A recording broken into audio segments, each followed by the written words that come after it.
Hi there, it's Tech Talk on Double T 97.3 and Double T 97.3.com with Mike Gustafson and Clint Scott.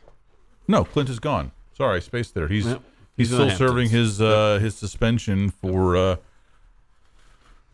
breaking something after Kansas lost on Saturday to TCU.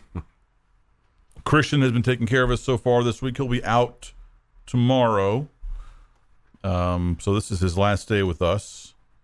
Love to get your thoughts and comments today on the Yates Flooring Center chat line at double T 97.3.com.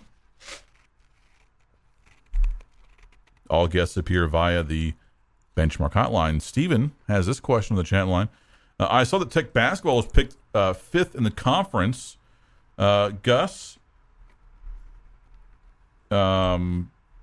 will this year's baseball team play the new conference teams this year? No, that's next year. Yeah, next year. You're away. We don't know much about the baseball schedule yet. The couple of rumors floating around, but we know that they'll be playing the third week of the season, which is the first weekend in March at Minute Maid. As I point at the television, Houston Astros broadcast there, be playing there, and I think the opponents are Michigan, Texas A&M, and Rice in the 3 days down there. So it's a fun trip. If you got a reason to get down to Houston, family to go visit or whatever, because one thing about it, if the weather's janky, they can close the roof and keep right on playing. And the Red Raiders have been fortunate to play games down there with the roof open. So, lucky us. I think when the home teams aren't involved, I think they're far more kind of liberal about when they open that thing, because it's not like. But when the Astros are involved, it's like that sucker's closed. What's it take? And part of that is it's obviously the hot, humid summer months down there. But yeah, it was. I remember specifically it was one of our afternoon games. Maybe a Sunday afternoon game, and it was really beautiful out there. Of course, have the benefit of being there before it's brutally hot and sweaty and all those good things that you would say about your hometown. And but it does feel like you're in a different place. Shadows here, and it's just kind of a different setup. But yeah, I don't. We won't get into the new Cincinnati's and BYU's. And yesterday, Aaron and I talked at length about that, really with regard to scheduling across several of the non-football sports, how that's going to be set up. Not likely that they'll be able to play every opponent every year, because I can't imagine the conference coaches signing up for whatever that would be, 36 home games a year. 36 conference games a year. It would be one way to just tighten up that schedule, though. It'd take some of the work out of scheduling, wouldn't it? How would you? And I think somebody tossed this out there as maybe a suggestion on the Yates Flooring Center chat line yesterday. But I mean, how about you can't play weekend series against other 12 teams? Yeah. But in the interest of maybe playing everybody, could you not throw in some one-off midweek games? Like in kind of rotate? Two offs, yeah. Or kind of like rotated. a Tuesday, Wednesday. Yeah. It's funny, in 97, the first year of the Big 12, they did that.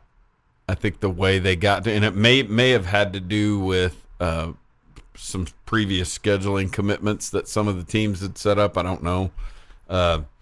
But Tech played, I have to think about that, without looking. It involved Iowa State, and I can't remember if it was something that was sandwiched in, but they basically played a 3-game midweek after a 3-game, basically in between 3-game conference series. So you can imagine how that was. Probably none of the coaches like that, but that was a year that Tech won the regular season, and so with the deeper pitching staff, they were probably like, "Yeah, come on, bring it. We will gladly throw our number 6 against your number 6." And a deeper team can do that, and Tech has been able to do that more recently in the Tadlock era. Set up a lot of 5-game weeks for the first 4 weeks of the season. Sometimes it was a 4-game weekend and a 1-game midweek. Sometimes it was a 3 and then a 2. But yeah, the thinking there, first of all, is it allows you to get a bunch of games in, a bunch of pitchers going and all that. But it allows you to get I think there's an advantage if you're the deeper pitching team to go, yeah, we'll take our number 5 against your number 5. Because it would kind of line up with what they're doing with basketball, right? At least as far as we know, based on what's been reported. There are some teams that you will play home and away every year, at least while the Big 12 is a 14-team league, and then the others, it's you might just play them, at your house, right, or at their place, and you can do the same with baseball, right? Like you've got three opponents that you play a series against every year, and then the rest, on an A year you play these teams on a weekend series, and then one-offs midweeks with the others, and then on the B years you play those midweek series on the weekends, and then vice versa. Yeah, right? not a perfectly balanced deal. So it may be that you get an extra game in the model you're discussing. If you did it that way, that you may have less of a you may have a little bit softer schedule than I might have, because your 2-game deal was against the worst team in the league and mine was against the best team, or whatever. You played more games against the better teams or whatever. But yeah, it's going to be somewhat imbalanced unless those coaches get together and say, hey, let's do it. Let's take 12 weekends, 12 of our 15 or 16 or whatever weekends, and line them up against conference opponents. And there may be some in that room when they get together that say it's a good idea, and others that say no. I'm sure that there would be some resistance to, like, look, we're not going to Cincinnati on March 9th. We're not going to West Virginia on March 9th. And that may be where those northern schools are like, come on up. You need to. We'll gladly play you in some 37-degree weather. Yeah, that's rough. What's the coldest weather you ever played in? Ooh, played in Wichita State, and they were really good. In fact, they won the national championship in '89. They won the College World Series in '89, and so they were really good, and that made it that much worse. We were trying to get good and get up off the mat, and we didn't. To play with them was a big deal, and we did. We kind of hung with them and this and that, but we played a split deal where we played them a makeup game at like noon or something, and then there won, and then played them again. I think they emptied the stadium and came back at like 6, and so it was a night game, and it was early March. And, in my mind, it was 12 degrees, Aaron. I can tell you that the day before they played Georgia Tech in an ESPN game, and there were snow flurries, and we were supposed to play them later that night, and they said, hey, we're not going to play you. And so it was on the heels of some snow flurries. And so I bet you it was in the, 30s or whatever, and cold and windy, and the dude was throwing throwing gas and fastball in on your hands, and it was stinking miserable. They put heaters in the dugout. It sucked. Love to get your thoughts and comments in the Yates Flooring Center chat line at t973.com. A fun little cold baseball story. Broadcasting in 2018, Tech did a kind of a memorable road trip, and they did 3 games at Kentucky, then a 2-game midweek at Louisville, and then flew to Baylor to start the season. I recall that. Yeah, it was a long road trip, and the second game in Louisville, we get there, we're doing prep, Jamie's doing the coach's interview or whatever, and I'm watching the stadium guy salt the bleachers, like to melt the ice on the bleachers, because we got there early. It was like a noon game. I'm going, this sucks. This is cold, man. More Tech Talk next. Solving life's mysteries one at a time. What does everybody use Q-tips for? Ears. You stick them in your ears, you twist them, it feels so good, right? You pull them out. Don't jam them in too far. It's a little brown. You could throw that in the trash can. 2 twists on each end each year for me. This is Tech Talk on Double T 97.3. Hey there. It's Tech Talk on Double T 97.3 and Double T 97.3.com alongside Dr. Mike Gustafson. I'm Aaron Dickens. We're joining you today until 6:30. We'll have coverage of Thursday night football coming up at that time. The Washington Commanders taking on the Chicago Bears. Of course, our look at the headlines brought to you by our good friends at Specs Wine, Spirits, and Finer Foods. 2 very convenient locations here in town. 4th Street, West Loop, behind the Whataburger. Also Slide Road and 69th Street. If you can't get out and about today, you can always fire up the old internet browser and go to specsonline.com. Time for some headlines. Texas Tech men's basketball team picked 5th in the Big 12 preseason poll behind Baylor, Kansas, Texas, and TCU. In fact, the Red Raiders are in a tie in this poll with Oklahoma State, both teams tied for 5th. And then behind the Red Raiders, you have Oklahoma, Iowa State, West Virginia, and then picking up the rear, Kansas State. How much longer do you think Bob Huggins will keep things going in Morgantown, considering the success has not really been there in recent years? Yeah, and I don't know that he's the kind of guy that would coach for Hall of Fame, we got to get to that 600th win or whatever it is. But if he was still in the game for that, I mean, he just got put in the Naismith Hall of Fame. I mean, the big one. I should make it like the Hall of Fame versus the other as the driving force behind a fledgling small Hall of Fame. I'm not dragging on anybody's efforts there, but the Naismith Hall of Fame is the big one, right? Springfield, Mass, and he got put into that one this year. Now I don't remember if they skipped the class due to COVID or whatever, but if that was what he was hanging on for, that's the Hayes in the barn there. And I'm with you. And I don't know exactly where it was, but he's still recruiting tough kids, and I think they compete their tails off and all. But his higher talent, just nasty good teams feel like they faded away or took a step back about 4 years ago, maybe 3 or 4 years ago. And I mean, let's just say it this way.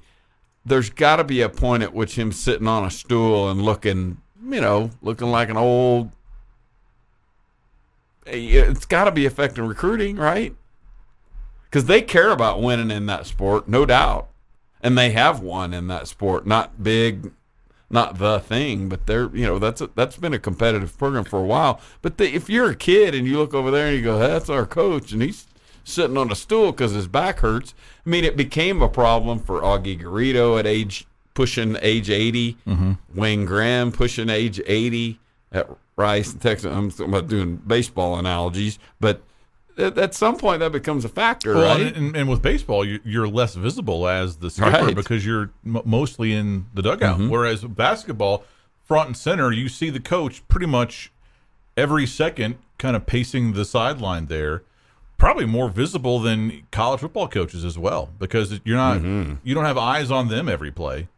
Yeah, every camera. Yeah, you've got every camera set up to see. Yeah, they're on the same sideline, and I mean, just everything about it. But I mean, that's got to factor in that he's just looked like an old coach the last few years.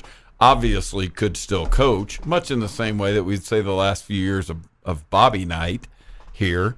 I mean, Bob Knight, that he hadn't forgotten what he was doing, and there was still a moderate level of success. It didn't nose over to a point that, like, hey, we got to do something here. But that's, feels like Huggins runs near the end. And to be fair to the Mountaineers, and I guess I had overlooked this, or it didn't feel this way, because they were only 19-10 overall last year, but they were 11-6 in the conference. They were tied for third. They won a tournament game. Right, they were a 3 seed. They got upset in the second round by Syracuse. That is. As an 11 seed. I'm clearly not remembering that. I really am thinking back to the teams a year or two prior to that. Last year, but you're right. Like the year before that, they were 9-9 in the Big 12, and there was no postseason. So, but fairly unremarkable. And then the year before that, they were 4-14 in conference play. So. Yeah, so props to him on putting last year's team together. But this year they're picked to finish 9th. So if that, I don't know. I'm not trying to bury the guy. No, heck no. And I think the and this is pre-transfer portal, but they were, and again, they put money into that program. They care. I guarantee you, if they want to rally up some NIL money, they'll come up with it there. I don't know all of that, but I'm just saying pass the coal miner's helmet. Well, yeah, and get it done. Maybe find an old pair of blue jeans down at the bottom of that mine. How would you feel? Like, are you good in confined places like that? I don't know. Maybe I'd be okay if I could stand up or something, but I'd get a little cringy just sitting here thinking about it. I definitely am not doing that deal. Like my father-in-law, my late father-in-law, near their little lake cabin, they're at Lake Martin, Alabama, just outside Auburn. Just around the way was Coach Tuberville's house when he was at Auburn, literally the house on the hill up there. And this was the cabin that Dana's father and uncle had, chopped down some trees and built a little cabin out there. And it became a nice little house with central heating. They're still there. But they're adjacent to it, and I'm sure this was what he had grown up on, going out there at the lake, is out a little country spot out in the lake, and exploring. And there were some old, like, little silver mines. There's probably a guy, because these weren't any bigger than this room. But he'd get out there and crawl around them. There'd be spiders and spider webs, and I'm thinking, there's probably some snakes in there. Like, yeah, I know. And John was his name, John McGuire. John would get out there and still crawl around in there with flashlight and stuff. And I'm like, yeah, I'm out, Mr. McGuire. I'm out, John. I'm gonna be back here. And he kind of knew. He kind of chuckled at it, but he probably grew up. I've been doing this since I was a kid. Like, okay, well, good. I'll be back here. If this thing, give me a shovel and I'll start digging. If that little, because it was just, it really just like a hole in the ground, but it was enough that if you got back in there and fell down, you wouldn't go, oh, I got a little dirt on me. It'd be like, some dude, millipedes and stuff. Yeah. And just thinking, it seems like an old mine or like an old little, it looked like a little cave you dig that you were playing in or whatever. Seems like that'd be a great place for critters to go hang out. And I don't know part of that. Yeah, I'm no thanks. So I'm not crawling around in a mine, I don't think. When I was at Tech, one of the houses that we lived at, me and a couple of roommates had a storm cellar in the backyard, which handy dandy if there's ever a hurricane. Yeah. Tornado. Or probably tornado. Well, or a hurricane. Well, yeah. You can't discount a hurricane. Were we to be near a hurricane, it would have been. Certainly a tornado. Yes. And, not a huge fan of just going down there for funsies. Yeah. Yeah, it's like, are we going down there? Well, there's a tornado coming down 19th. I'm in. Seems comfy. Give me. Yeah, it seems like the alternative here, pretty good. Yeah, that I guess I could tell this. The old Levine's downtown, the old department store on Broadway. Mm-hmm. In the last 10 years, the CBF had some storage stuff in there. It was basically an empty building. College Baseball Foundation. Yep, it's College Baseball Foundation. And we were able to put some, I think what we had in there. We had an office. We didn't have storage, so it was basically some extra storage since then. But anyway, and we went in there one time. I was like, I got to get a box of magazines. And it was dark. We'd eaten dinner down here, a place that's still open. And so I'm gonna run in there and get this. And I had a couple friends with me. Dana was with me, a couple other couples. I won't get too specific from here, and it was dark, but I had I did this. It's right there. All I gotta do is walk in this door, go right over here, get the box off the top of the pile. Open floor, no crawling through anything, whatever. And it was a restaurant where you could drink some alcohol, and so we go in there and. Hey, look at this room back here. I got like 7 50-year-olds with me, and they're crawling going up the stairs and down the basement, and it was kind of cringy down the basement of an old department store. Like, if there was ever a haunted building that I've been in, it was that one. It was really, we laugh about it now because of the alcohol and the whole story, but yeah, that was no thanks. More Tech Talk next.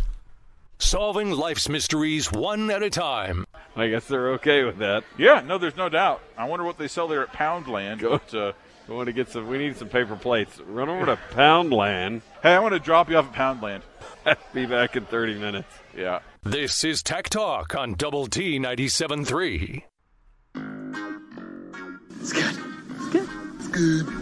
I just don't know how to go about it. It's not my thing. I don't know the proper etiquette for that type of thing. Proper etiquette? Why are you overthinking this so much? Just be like, hey, what's good?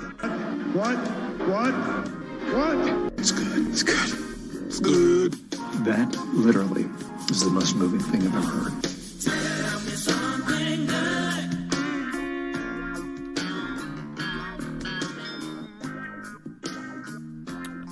What's the oldest pair of jeans you have, Gus, in your possession? Ooh.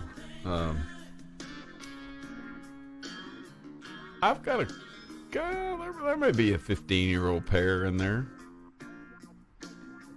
But I lost some weight about 2009, 2010, and so there's kind of some dress pants, Sure. and some of that stuff. Like, oh yeah, those things are huge on you. Like, what a great problem to have. But yeah, but I've got some old jeans that if they fit, I'll hang on to them. Right, kind of timeless. Oh yeah, especially jeans and denim crap. Well, especially dude jeans. It's not like the right. And for me, maybe for folks that shop at Dior, the styles have changed. But for the rank and file American dude, the jean style isn't necessarily just dramatically different now than it was 15 years ago. How about this though? A pair of Levi's jeans dating from the 1880s were found in an abandoned mine and auctioned off for more than $87,000. Wow. I'm honestly more curious what happened to the owner of the jeans. Yeah. He died. Skeleton. He was the skeleton next to the jeans. I don't know when he died, but he died. That's just safe to say. Yeah. I don't know. The story doesn't say where they were found. Like where.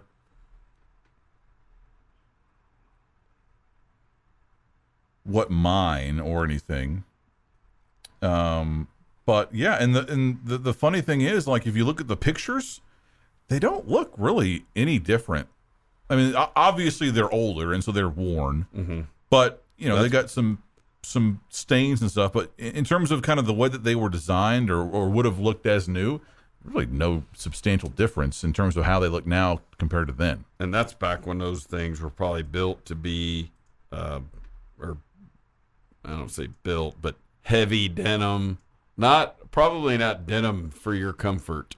Yeah, that was denim to last a while when you're working in the mines, right? I bet that if we put on that denim, 38-32. Oh, that's right. That's what I would wear. I mean, their 38 might be different than the 38 today, but you have that. Do you have that, or you go like, of course, open-toed shoes may not be like an Under Armour. I'm more of a size 12 and Nike 11 and a half kind of thing. So I wonder what that would be in the. Now in 1840s, I would have worn 36-30. Yeah, so I could have bought those. Who knows? I might have been the mystery purchaser. I don't know that you would want to wear these necessarily, for several reasons. But one of them is, how about this? A label inside the jeans reads this, and I had no idea that this was a thing. Quote, "The only kind made by white labor." A little weird. Yeah. Oh, you know what that? Go ahead. Yeah, I know what that's about. It was a slogan adopted by Levi's, by Levi's after the Chinese Exclusion Act of 1882, which barred Chinese workers from entering the United States. So, yeah. A Levi's representative. Imagine working PR at Levi's.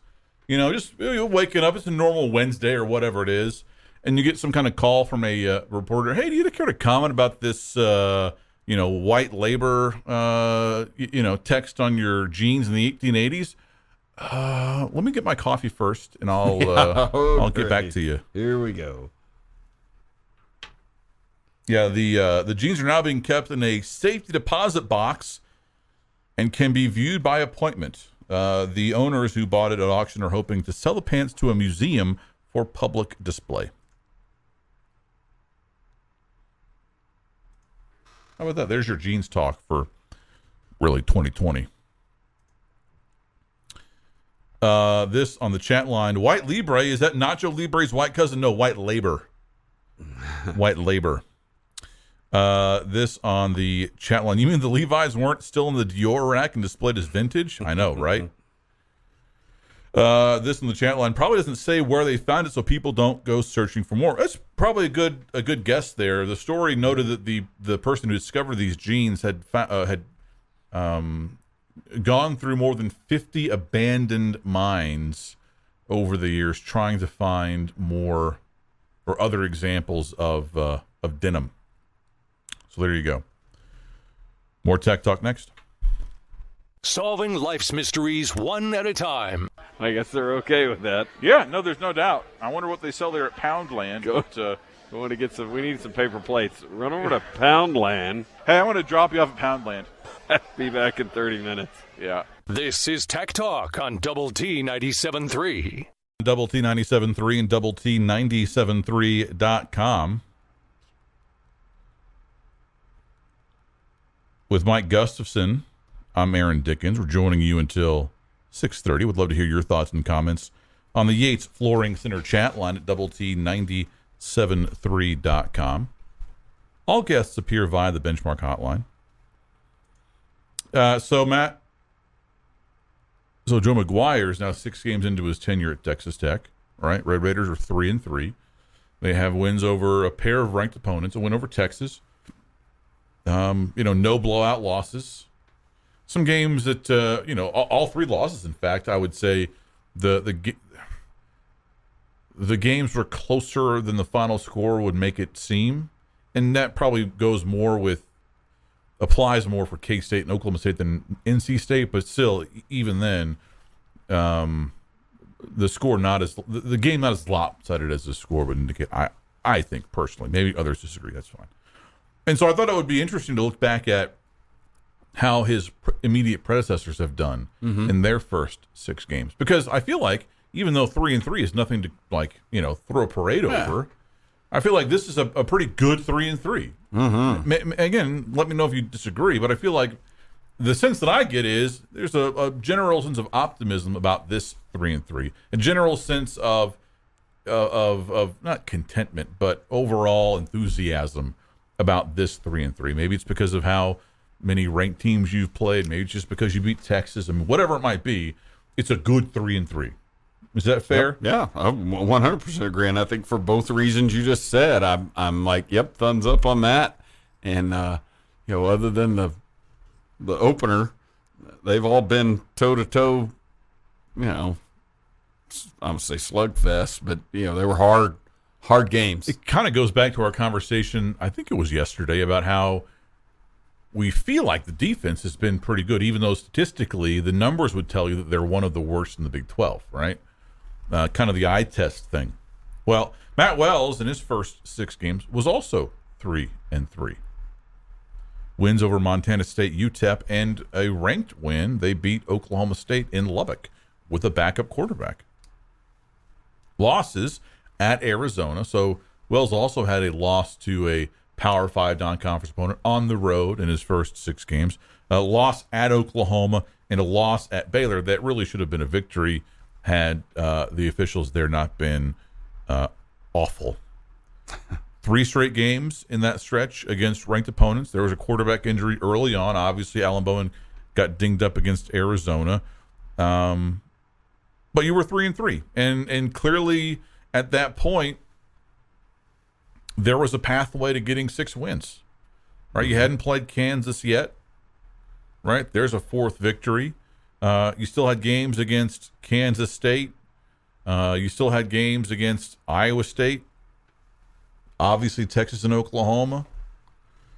But as we know, they did not finish that season strong. Fell apart in the back half of the schedule. Cliff Kingsbury, 6-0 to start in his first 6 games. Wins over SMU, Stephen F. Austin, 24th ranked TCU. Texas State, they won at Kansas. They beat Iowa State at home, and they would go on to be 7-0 with a win over West Virginia. They also had dealt with some quarterback injuries that season, but much like Matt Wells, it fell apart in the back half of the schedule. They went 0-5 in their last 5 games in the regular season. Tuberville, also 3-3. Went over SMU, went over New Mexico on the road. They beat Baylor, lost to Texas. They lost at Iowa State. They lost to Oklahoma State, which was ranked 20th in the country. And that was the year where you had the wonky non-conference schedule where you had Houston and Weber State in the back end. Oh, yeah. You know? Yep. Leach was 5-1 in his first 6. New Mexico, Utah State, North Texas, Louisiana Lafayette, and Baylor lost at A&M.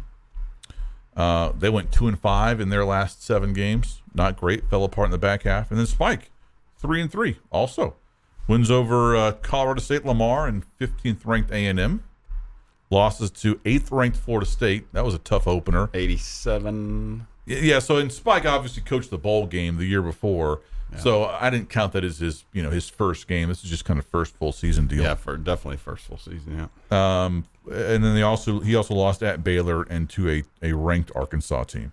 So in many ways, McGuire is not kind of an outlier in terms of being 3-3, right? Or at or above 500. Really, most of his predecessors have kind of been around this mark, or maybe even better. But still, it feels better, right? This feels better than 3-3 did with Matt Wells in 2019. You know, the irony is, I'm going to sit here and what I'm about to say to you isn't really correct.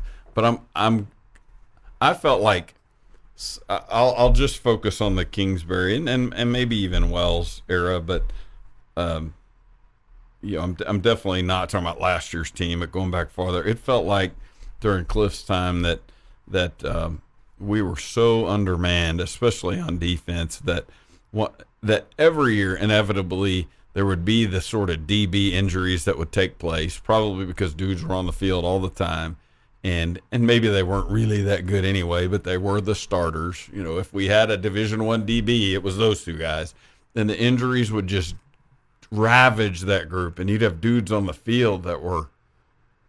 And so what I'm about to say to you is, it feels like, yeah, I feel like this team stayed healthy. And now you're going to look at me and go, about that quarterback position, right? But I'm still really talking about, and I'm still holding my breath to a certain degree about this. This team can't.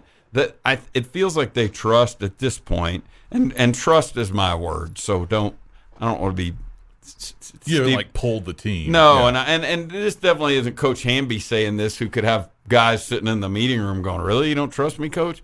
But it feels like they really trust about 7 linemen, right? I mean, I think that's probably borne out in who's played when it's been the pedal to the metal time, which has been basically all of the last 5 games. And that group has stayed intact.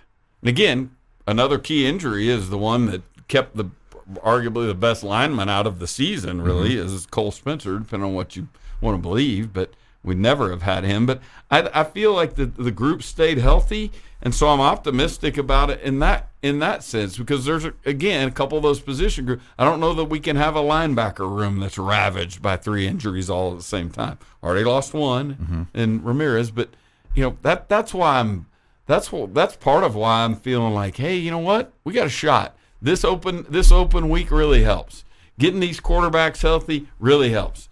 But again, we still can't afford a game where we get specific position groups wrecked. But I feel good about it. I'm not ecstatic and over the moon about it. And who cares what my opinion is? But I'm really encouraged by where that program is and where it's been over the last 5-6 years. And I think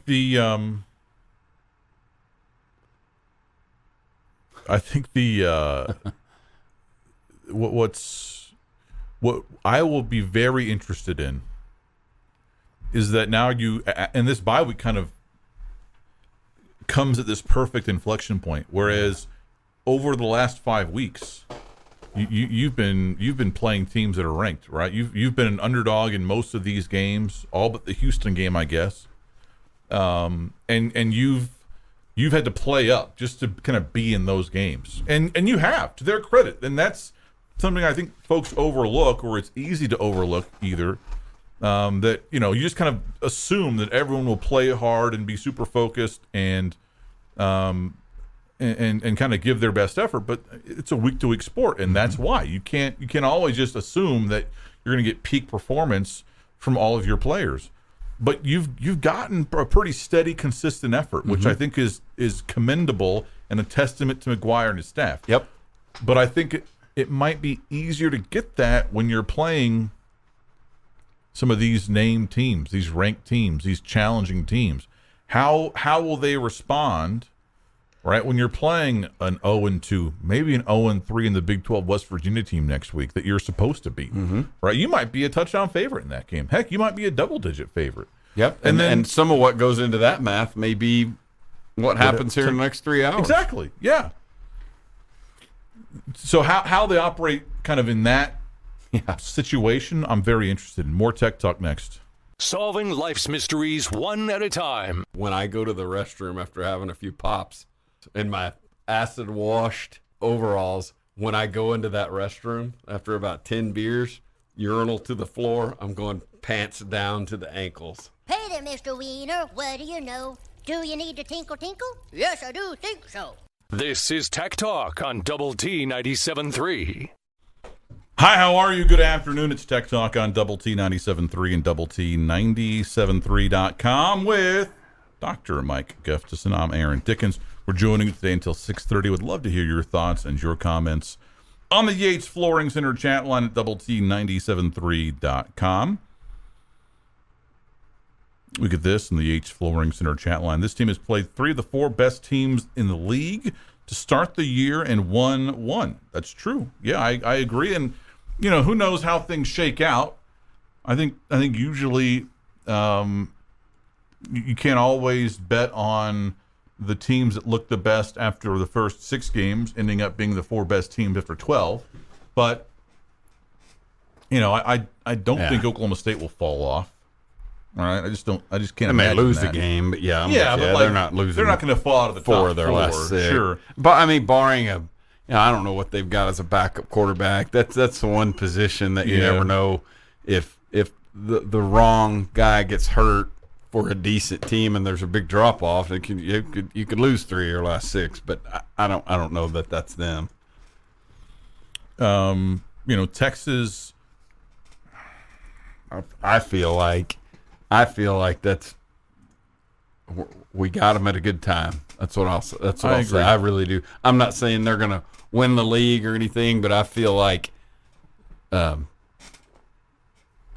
feel like that's they could get rolling right here because it felt like last week. And again, OU's not giving us a really good indicator, but Ewers played good, and it feels like they're getting some wind beneath their wings. And they've got what? Who is it? They got Iowa State in Austin this week. Yes, they're hosting Iowa State. So should be a winnable game there. Definitely. Yeah, I mean, I think alarm bells if they don't win that game. And then they've got a 3-week stretch there, maybe 4 if you want to count Kansas in here, where it will determine kind of they get at Oklahoma State, and that's a big one there. Yeah. Then they get an off week, which they'll need, and then at K-State. So back-to-back road games, although it's separated by a bye week. At home against TCU, and then at Kansas. And they close with Baylor. So really, I was going to say that was Baylor at the end. Yeah. So really, Iowa State this weekend is probably the easiest game that they have left, and maybe Kansas kind of totally falls apart without Jalen Daniels. Who knows? Oh well, no, yeah, and getting a loss, right? A loss or 2, yeah. But I'm with you. That's theirs is a little backloaded as well. You know, and again, I'm not saying they're going to win it, but I feel like they could get dinged. But they could go into Stillwater and win, right? Sure, they could. Yeah. I mean, Tech almost did. Yeah. You know, like right? it's totally within the realm of possibility. I think that it's not going to surprise, and this is not really me going out on any kind of limb, but like, it's not going to surprise me at all if any of those 4 teams end up playing for the Big 12 championship. If Ewers gets them going and they win, and let's say they're in that thing. Let's say even if they're the 2 seed, get ready for the hype machine crap this offseason, you know? Sure. I mean, if they go 9-3 or whatever, and he whatever, even if they lost, just saying if they were in that, had a nice bowl game, maybe a nice result in that. Again, I'm not talking about playoff or anything. Get ready for that crap. Because this time next year we would then probably, I don't know exactly, but I assume he would be on schedule to be a first-round pick or something. 2 drafts from now? If they win out, and granted, that's a big, Yeah, that's a big if. Big ask for anybody to win 6 games in a row, or in this case, it would actually be 8 because they're riding a 2-game winning streak. Yeah. But if they do finish 10-2, they've got a very strong playoff case because, all right, they lost by 1 point to Alabama with their starting quarterback out, for most of that game or a good chunk of that game. They lose in overtime to Texas Tech with their starting quarterback out, right? And on then the road. and then they win out. I mean, it would be a case. I don't think they'd be in the 4, but they'd be it wishing. would depend on what else happens. Sure. They'd be wishing for that 12-team field, right? I think with Ewers, they're going to win the Big 12. That offense just looks so much better with Ewers in it. Yeah, it looked like a different deal. And again, we've got really a 1-game.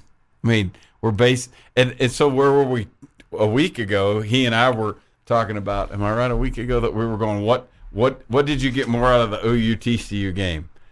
TCU looks really good, or OU looks really bad, and so. And I think we both leaned to the side of the Sooners. We were spot on there, Gus. We're not always right. Yeah. I'm certainly rarely right, but we were spot on there. Yeah, and then the and so again, so with that in mind, tough break from the Mariners right there as they line into a breaks double my play. heart. Yeah. But with that in mind, then you can go, okay, well, what do you take from OU getting blown out by Texas? I mean, I'm with you.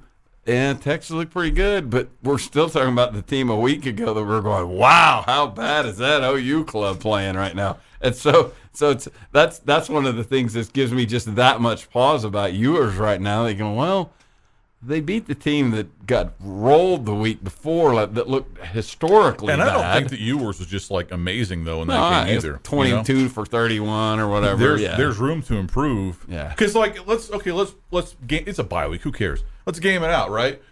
A 10-2 Texas overtime loss to Texas Tech without their starting quarterback. 1 point loss to Alabama with their quarterback injured in that game versus a 1-loss. Michigan team that loses to the Buckeyes. At that point, I mean, their resume, they're ranked 5th in the country. Wins over Colorado State, Hawaii, UConn, Maryland, Iowa, and Indiana. Tech would be 6-0 with that schedule. Are you kidding me? Maybe 5-1. Like, they'll play Penn State this weekend. That'll be fairly big. Yeah. But Michigan State's garbage this year. Rutgers is always garbage. Nebraska, we know what they are. They've got 3 ranked teams in their schedule right now, and Illinois is one of them. That's not a good. That's my resume after I worked for 2 years at Pizza Hut. I mean, it's very thin. I know, bragger. No, I agree. Hey, by the way, he lines into that double, and then J-Rod right behind it doubles off the wall. You're like, man, that was a big out. They caught a break there because that's 2 rockets in a row. Yeah, the Astros pitching staff have not made this just super easy. No, and in the end, they've pitched through a couple of deals, and Ryan Presley pitching right now with a 4-2 lead, runner on second, 2 outs in the bottom of the 9th. We have that game top of the 9th for you on 100.7 The Score. We'll have Thursday Night Football for you coming up at 6:30 on Double T 97.3 with the Washington Commanders and the Chicago Bears. I'm simply just buying time so I can read things off a board while I watch, hopefully, the last strike of this ball game. 6:45 on Oldies 97.7, we'll have Coronado and Amarillo High school football. And then tomorrow, Friday, Friendship at Midland here on Double T 97.3. That coverage will start at 6:30. Friday Night Live will get underway at 10 o'clock to recap all of the exciting action around the area. And then the Lubbock Cooper football team will be in action tomorrow, 6:30 on 100.7 The Score, as they take on Abilene High. I have run out of things to filibuster with. Yeah, as Presley wastes a pitch in the dirt. I think, and the other thing we've got right now in this high school football is I think everybody's in district play now, so the volume sort of turned up on that as well. This from our friend Sooner in Lubbock. Who do y'all have tonight? Feel like it's going to be a stinker. Yeah, this is. I think the Mountaineers have played like half of their games so far on Thursday nights, maybe 4 out of 6. So they're quite accustomed to it. I'm I think you're right, Sooner and Lubbock. I think it will be kind of one of those ugly games. I'll take the home team. I don't feel great about it, but I feel like their backs are up against the wall a bit more than the Bears. And as we mentioned earlier on the show, Bears 0-5 all time in Morgantown. Yeah, and I wonder about that history. How much does that really matter? Ball game. More Tech Talk next.